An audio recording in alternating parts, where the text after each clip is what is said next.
On this episode of Intent Topics, we have special guest Rodney Foreman, who will be chatting with us about his experiences building and managing global channel programs.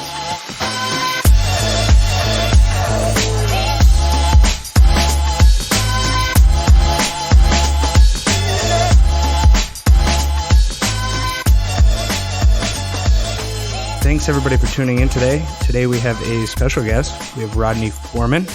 I am excited to have him on the show. It's been kind of a stop and start, so you've been a busy man for the last couple of weeks.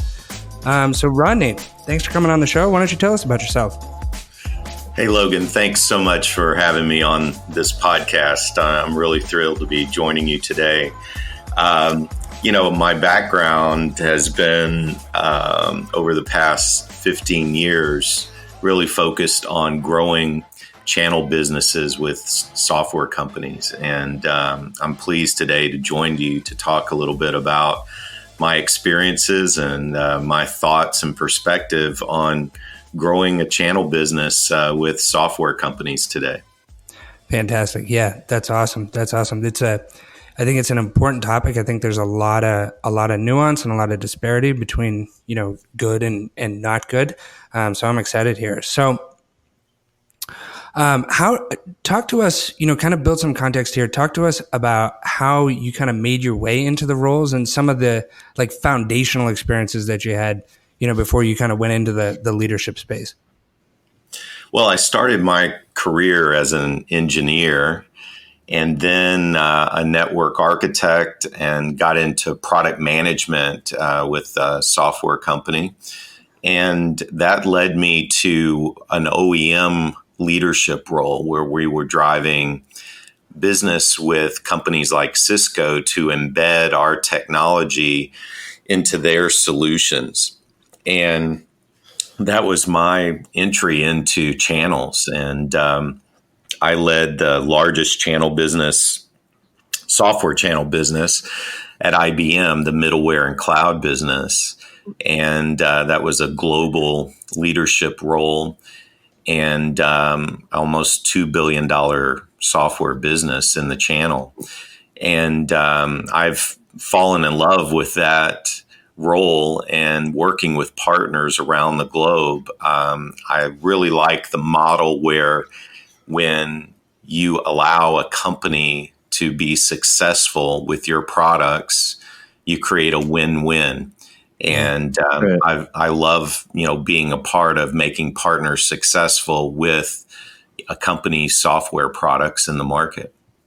Oh, cool. Nice. So I think there's a few different flavors that I've seen, kind of like some are highly sophisticated channel partner programs. Some are, just not. So can you talk a little bit about like what's the structure of the channel program or channel programs that you see really like work? And then why do you believe that's so effective? Well, I think that what happens over time with most software companies is the program evolves and it becomes too complex, frankly. You shouldn't have to have a PhD in somebody's channel program in order to maneuver it and make money. Sure. Right? I mean, a really good channel program, you should be on floor 1 of a 20-story building and hit, the button for 20. And in that elevator ride, 20 floors, in a average speed elevator, be able to explain how to work someone's channel program and make money from that program and leverage the program to be successful in the market. I think trying to have a lot of complexity in a channel program is not something that's going to attract the top partners in the market. And what I've seen is successful indirect sales models that have a great channel program is those programs that empower the partner to be successful with your products and focus on achieving that goal. So it's all about building skills getting a great number of partner sellers activated and having their mind share, because partners that you work with today have choices. They don't have to sell your software product. They have hundreds of other software products they can focus on and sell today. So you have to make sure that you've got their mind share, and gaining their mind share of a partner and a partner seller means, number one, you have the right training programs to build skills, because if they know there's your stuff, they're going to sell your stuff. Right. Number two, it's about incentives and rebates. What are you going to pay the partner in order for them to be profitable? Because they're investing in your business, so they need to be profitable with what they're selling for you. And also, the program needs to be one where there's no channel conflict. You're actually working hand in hand with the partner to sell into the market, and you're not competing against them. And in fact, you're sending them leads. Yeah. And what I've found is, when you send a partner leads, that usually turns into 5 to 10x the opportunities you get back in return. And sometimes a lot of software companies don't get that. They don't understand that passing leads and giving partners opportunity in turn delivers 5 to 10x more opportunity back your way. So those are some aspects of channel programs that I believe are successful in the market today, and it's just all about empowering partners to be successful with your products. If you think about it from that perspective, your program will be one of the best in the market.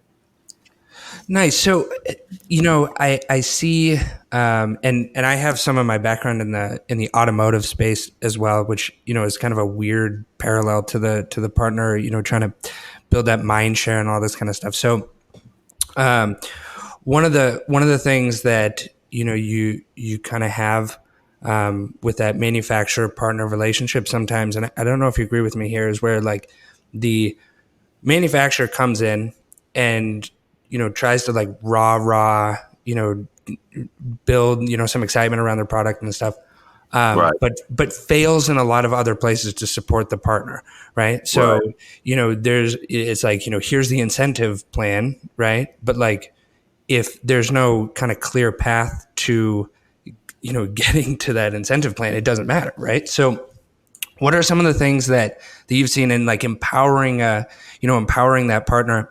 It sounds good, but what are some of the things that you've done, or some of the things that you've seen done or that really like tactics to actually empower that partner?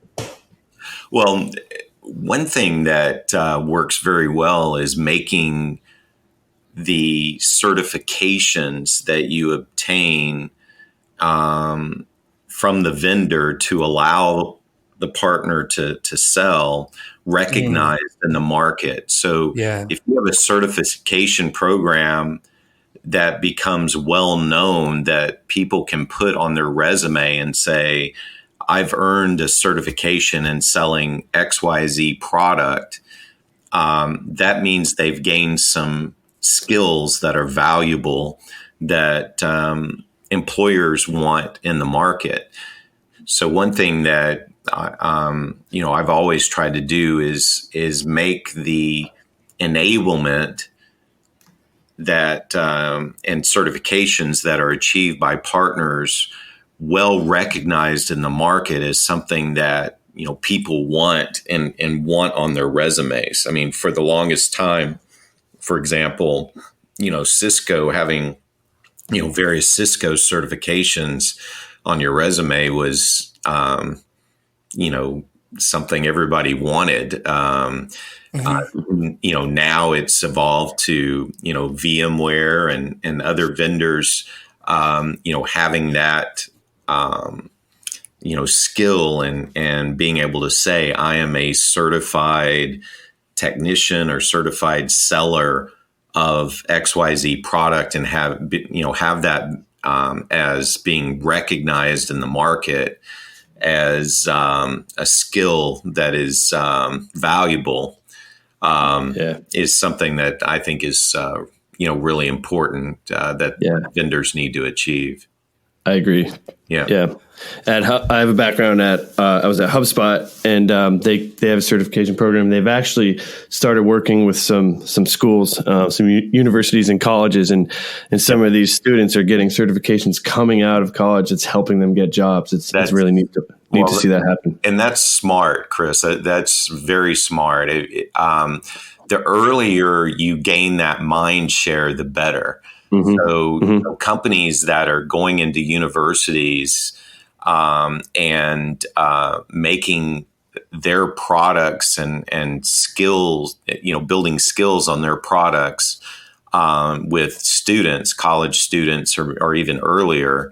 That's very smart, because you're very early in gaining that mind share in the market. And that just builds brand awareness and extends market reach. I think that's very smart for companies that are doing that.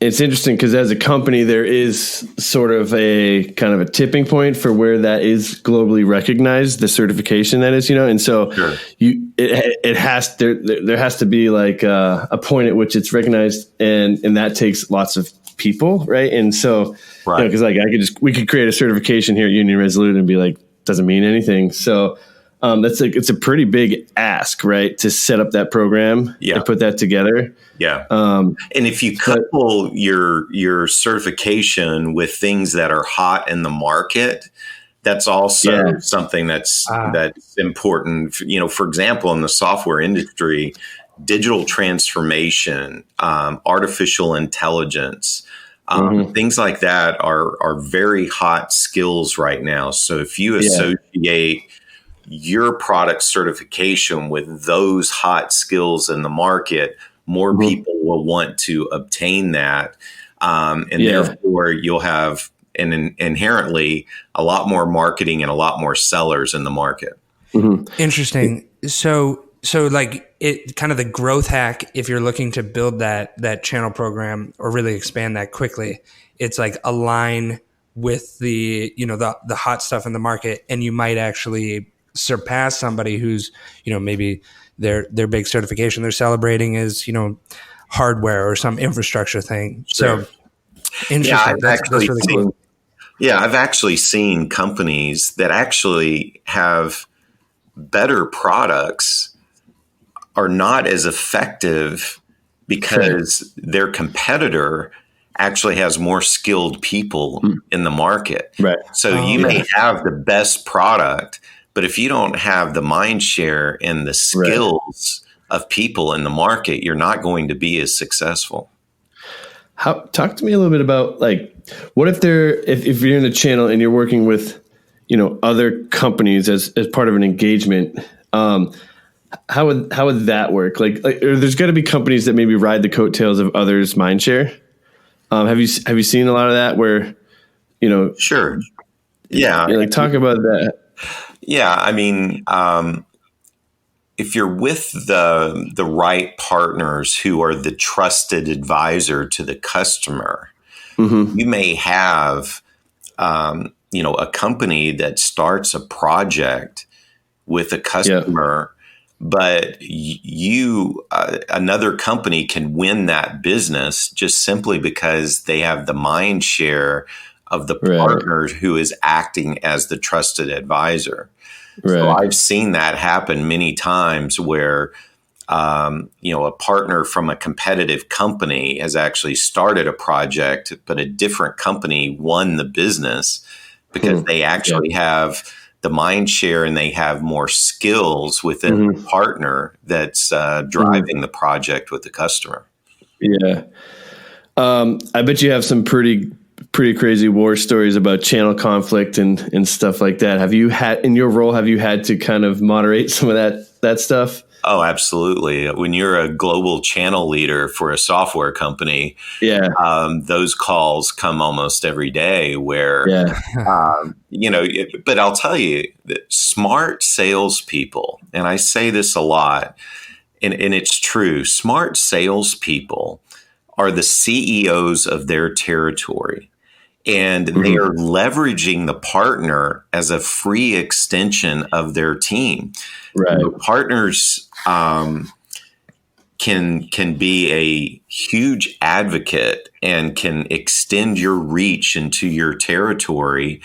And where you as one person working a territory can only touch so many accounts, if you're leveraging partners as an extension of you and an extension of your sales team, you touch many, many more customers.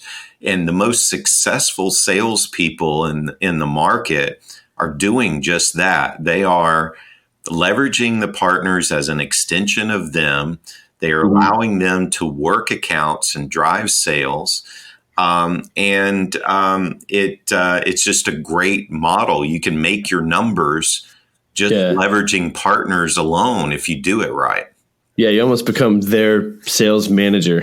They just don't work for you. Yeah, exactly. That's exactly what smart salespeople are doing. They are, doing the account planning. They treat the partner as a part of their team. Right. It works very, very well. And for the company you work for, instead of hiring more and more salespeople to try to extend your reach in the market, which is very costly, right? Just get more partner sellers. It's been proven time and time again that the channel is the most profitable sales model you can have. So it baffles me, some of these companies that have, finance people that are just saying, well, if we hire more sellers, we will inherently have more quota distribution, and therefore the company's going to make more money. And actually, the opposite of that happens, in that you only have so many productive salespeople. You now have a lot of overhead, and you actually have not effectively extended your reach into the market. So this notion that I'll just hire more and more salespeople and therefore I'll make more money is a bad theory. It does not work. Oh my gosh. Yeah. And all that comes with employees, it's more than just them hitting a number. There's so much overhead and HR and all that and the attrition. Yeah, exactly. It'd be weird. We talk a bit about on a different thread, but similar. We talk about kind of outsourcing sales outreach versus in-house, right? And it's a very similar concept. And there's pros and cons, and it depends on your business. But it's definitely it makes a lot of sense to just extend your reach out externally. You got to build a partner ecosystem. That's the other thing is there are different types of partners in the software industry. So you have resellers, you have, if you're 2-tier, you're leveraging distribution and VADs. The GSIs, global system integrators, great way to get your product, in the market is leveraging GSIs and including your product as part of their solutions. And there's more and more service providers growing in the software market today as well. So it's important, for a software company, you got to build a partner ecosystem and, all types of partners, and your program has to support that ecosystem of partners. Yeah, that's interesting. There's a lot of different ways to be a partner. For example, prior to my HubSpot days, I was an agency, but I really didn't sell much. I was just services, right? And I had a lot of, because that partner ecosystem is pretty tight knit. Everyone kind of knew each other, and everyone was like, "How are you so busy? Like, what are you doing? Like, what's the trick?" And I just committed to services, and at the time, a lot of people weren't doing that. Right. And it just speaks to the need there. And you actually gain a lot of business because people need a lot more than just the software or the technology. They need it implemented. Right. And I'm a huge fan of the service side of that. Yeah. Well, and a lot of companies, Chris, software companies are moving to a SaaS model. So with SaaS, you're dependent on the customer renewing Exactly. their subscription to your software. And if Yeah. you don't have good partners that are successfully implementing your products and making Yep. sure that the Totally. customer is realizing value from the product, Mhm. they're not going to renew, and therefore you're not going to get revenue. So in a SaaS model, partners make the product sticky, right? Exactly. They make sure that you're going to get that renewal every time, and that the footprint is going to grow. That's the other thing that smart that's software companies are doing today is they are creating a platform, and then they have multiple products that sit on that platform. And what that allows you to do is establish a foundation in the customer environment and then sell again and again and again. And then your footprint and the amount of revenue you're obtaining from customers grows over time. And that's just very attractive to Wall Street. And it's just a great way to, have a sustainable, reoccurring revenue business.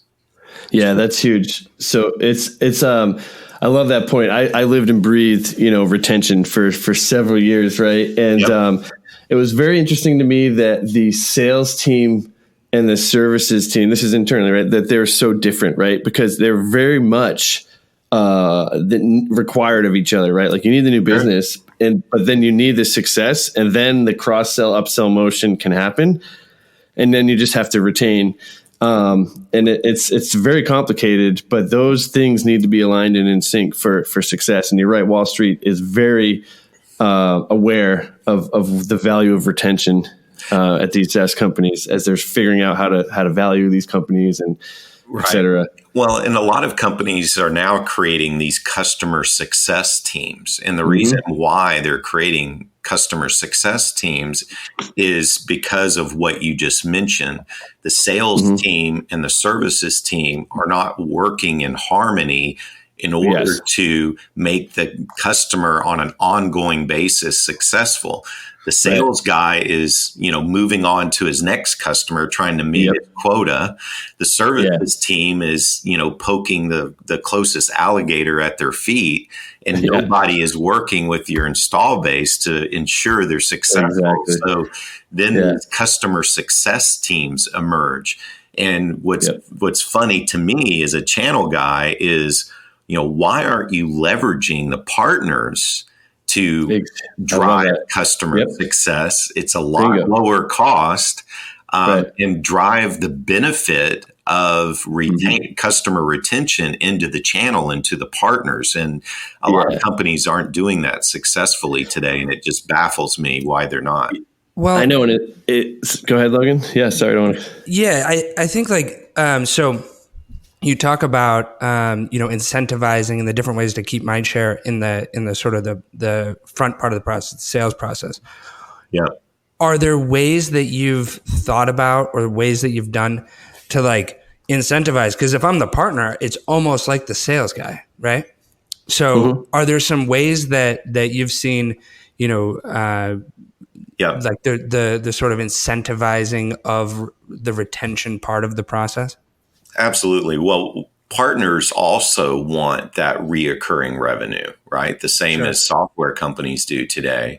So if you pay them on the, that reoccurring revenue, then they have a vested interest to make sure the customer is successful with your products. Now, I don't believe in paying partners just to pay them. I believe that if a partner brings you a customer, they source the opportunity and they drive the implementation, they should be paid at a different level than if they're just fulfilling an order. I totally agree. Right. So there's different levels of rewards with that reoccurring revenue, but I do believe that partners should take part in that. And you can create programs that incent them, but also incent them at the right levels based on their participation in the customer journey, right? Yeah. Yeah, Interesting. So if you were, I think we're running out of time here, but if you were to hop into a company and you kind of had to build a partner program from scratch, what are 3 or 4 of the things that you would really be focused on, say in the first couple of years, to get that partner program, up and running and really, really effective? Well, one thing that a lot of companies do is they think that recruiting hundreds of partners is the answer to the channel, and it's not. It's about recruiting the right partners in the market that align to your products and strategy. And I think that's the most important thing about building a channel program is making sure you have the right partners and knowing the market globally and knowing partners around the globe.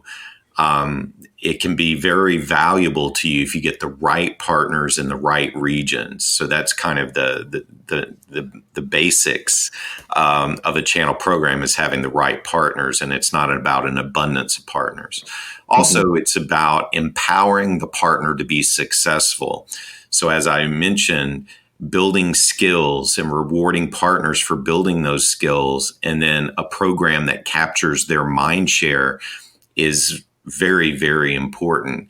And you have to create a program that supports an ecosystem of partners. So you have to have aspects of your program from a business and contractual model that is attractive to different types of partners, or else you will not attract and build an ecosystem of partners, which is needed today. You can't just have one type of partner. And partners are evolving today. The resellers today in the software business are becoming service providers.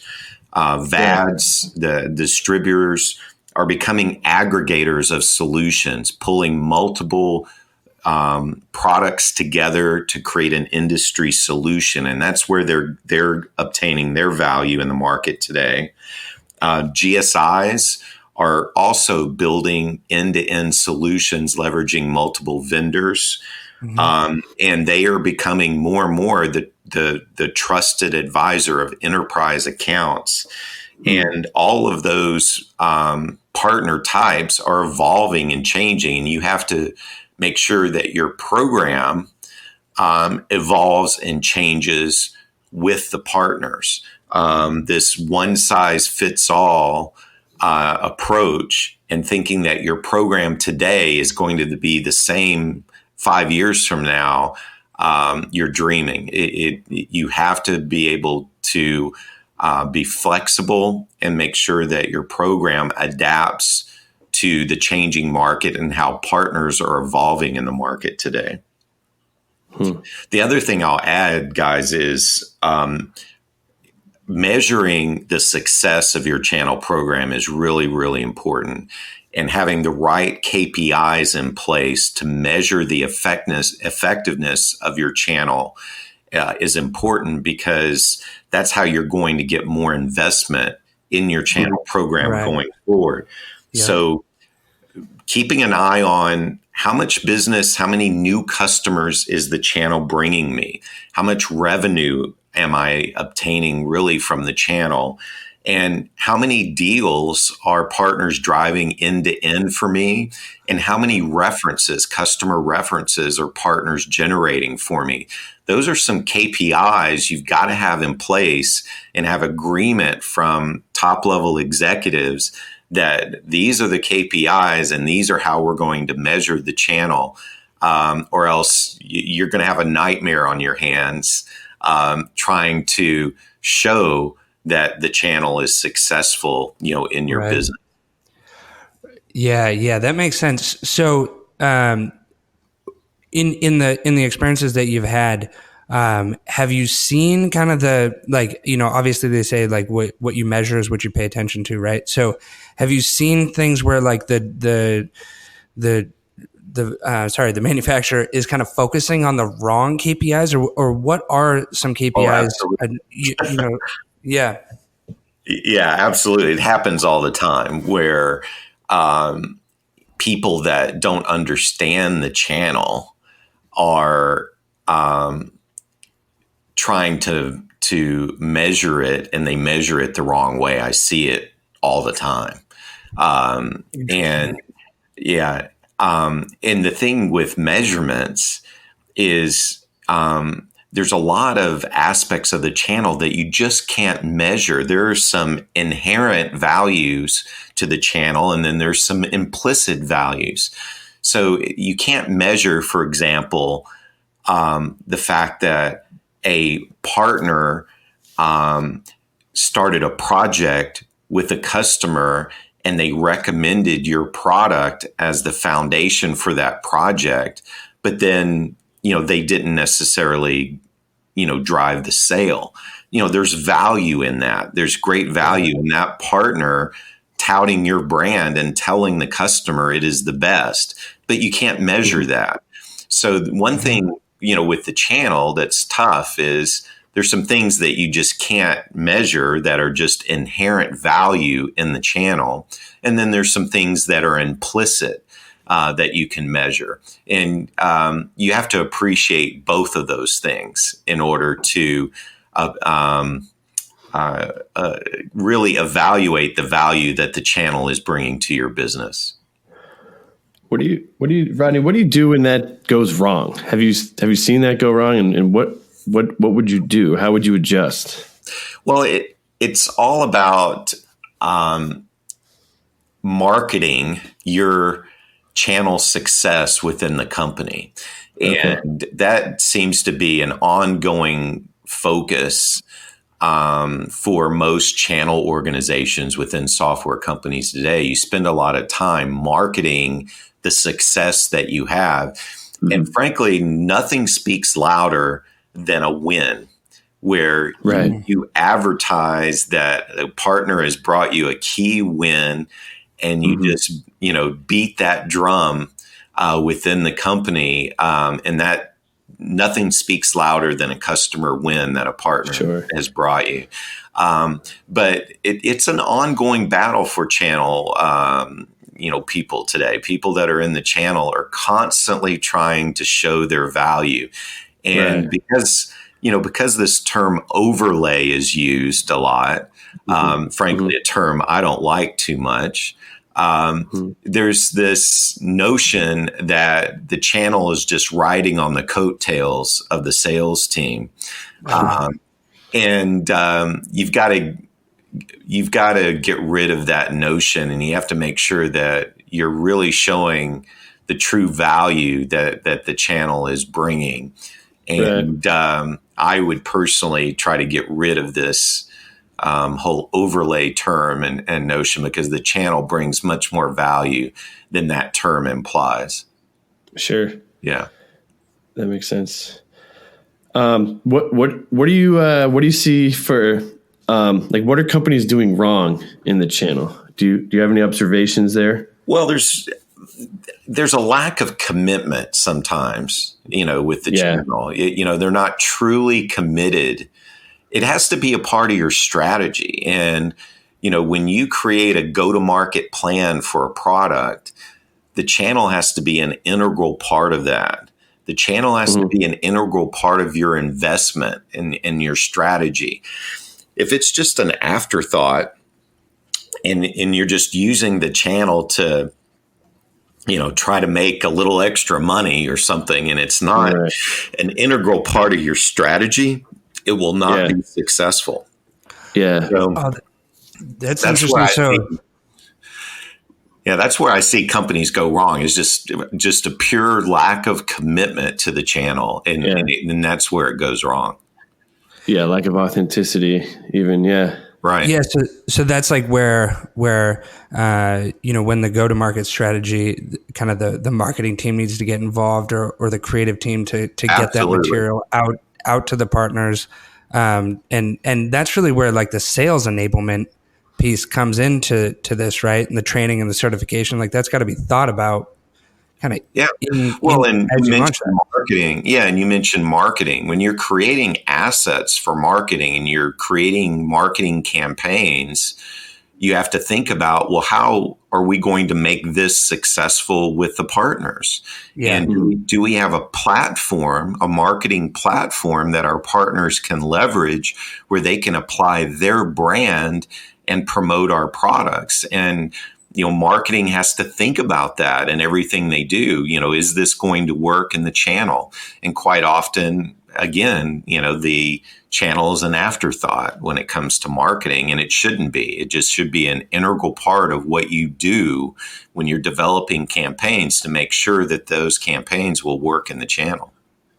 So it's like there's sales and marketing alignment, and kind of the next step after sales is basically your partner and they, if your sales and marketing is aligned, but your partner program is not, then you've got an issue. Is that kind of what I'm hearing here? Exactly. Yeah, that's exactly right. Yeah, that's interesting stuff. So where's this going in the next 5 to 10 years? What are some of the things that that you're seeing, changes like either in the tech of like sales enablement, or you talked about digital transformation? Like what are some of these things that you're seeing? Well, I think that there's going to be more OEM partners where software vendors embed parts of technology instead of products in whole. I think there's an approach today with partners where you're trying to get them to embrace an entire product and embed that in their product to go to market. Why not take pieces of the product or key parts of your technology, put some value and price on that, and allow vendors to leverage that? I think you'll see more of that happening. Like a Twilio kind of play, like the API. Are you talking about like APIs where you can kind of get a piece, but you don't need the whole thing? Exactly. Interesting. Exactly, and it goes beyond APIs. APIs are important. Don't get me wrong. APIs are very important, but it's about allowing segments, if you will, or parts of your technology to be embedded in other ISVs or software company solutions, or even hardware company solutions. I see more and more, with Lenovo, with Dell, with Hitachi, Fujitsu, and others, where software is becoming the differentiator for the hardware. So if you allow those hardware vendors to embed parts of your good software technology, it can add value to their solution. And I think you're going to see more and more of that. I think, the traditional reseller will have to become a service provider. You're not going to survive just simply reselling a product. You're going to have to sell a solution to the customer, and you're going to have the skills and ability to implement that solution, or you're going to get left, behind in the market. And as I mentioned earlier, VADs are going to have to be that aggregator of solutions, bringing together different software vendors' products to address an industry need, or the VADs are going to be in trouble. And the GSIs are becoming more and more important. And what's key for software companies with GSIs is to understand their strategy, their focus, and their solutions they're delivering to the market, and being able to articulate how you add value to that. Trying to get a GSI to resell your software, you're wasting your time. You've got to be an integral part of their products and their strategy. Then they become interested in your product. And also you have to have the right business and contractual model to work with the SIs today. And, in my experience, I've, created some really good best practices with regards to business and contractual models that work with different types of partners today. And you really need to perfect that in order to have a successful channel. That makes sense. Interesting. Cool. So to wrap this up, what value are you looking to provide this space? Because I can see there's a lot of passion, a lot of knowledge here. So like what's the value that you're going to provide the space over the next 5 to 10? What are you working on and that kind of thing? Well, I've got a number of opportunities, and I've been consulting with a number of companies, and I think I'll either be a global channel leader for a company, or potentially a CEO of a company that wants to really leverage the channel to grow and scale their business. So I think that's what's in store for me, in the future. I really have gained a lot of knowledge and experience over the past 15 years being a global, channel leader, and built some, long-term relationships with some key partners. And I hope to leverage those, relationships and that knowledge, in the future to do some good for the channel, because it is a great model for software companies that are looking to expand and extend their reach into the market. Nice. That's exciting stuff. That is awesome. So any last pieces of advice to companies that are, either struggling with their channel, looking to grow their channel, or even maybe thinking about whether or not they should, build a channel program?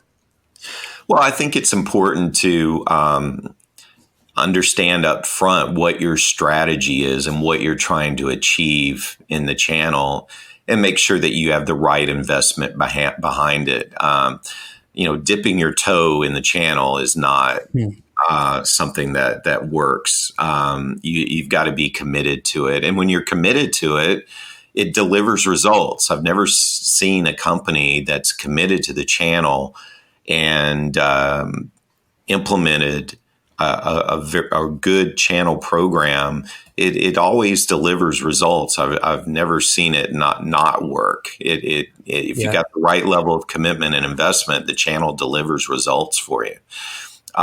So that would be my parting advice to companies that are thinking about growing their channel or establishing a more robust channel business. Is you need to be committed to it. You need to have a strategy. And you need to make sure you're prepared to invest, and it will pay results. It will deliver results for you when you do those things. Very nice. Yeah. Cool. Well, Rodney, thanks for the opportunity, guys. I really appreciate the opportunity to have this podcast with you. This is an important topic today, because companies are really, struggling for ways to capture more customers, to grow their customer base and extend their market reach. And the channel's the way to do it. So this is an important topic today. Awesome. Well, Rodney, thank you so much for joining us on Intent Topics. This wraps up the episode for today. I'm Chris Battis. And I am Logan Kelly. Thanks everybody for tuning in. Please give us a 5-star rating and follow us on whatever podcast app you are listening on. And we will see you next time. Take care.